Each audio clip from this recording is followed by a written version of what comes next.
institutions like the IMF. SNP spokesperson Alyn Smith. Thank you, Madam Deputy Speaker. Sri Lanka is a wonderful place with wonderful people, and I'm sure all our hearts go out to them during this terrible crisis, which has been, as members have said, brewing a long time in the making. This needs concerted international effort to get through the immediate humanitarian crisis. Now, the UN Humanitarian Needs and Priorities Plan has called for $47.2 million in short-term emergency aid. I appreciate the Minister might not give us a number today, but can she confirm the UK will be contributing to that? Also, on accountability, the fact that the President's fled, he can't flee accountability. Would the Minister agree with me that him and all his officials complicit in acts of humanitarian abuses will be held accountable and must be held accountable, and the UK will contribute to those efforts?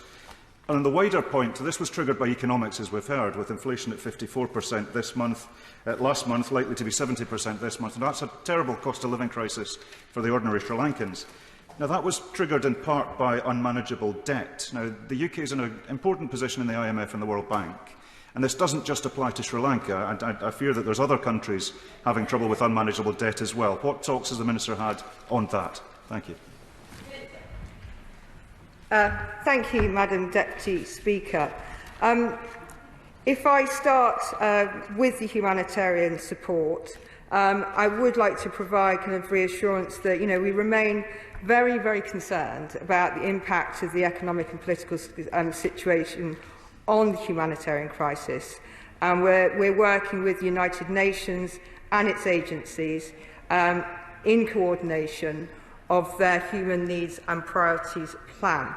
With regards to accountability, as Sri Lanka enters a new political settlement, the UK will maintain its advocacy on the importance of justice and accountability for alleged war crimes and human rights violations from the war. And this remains crucial for building on peace-building efforts supported through the UNHCR process and for social cohesion.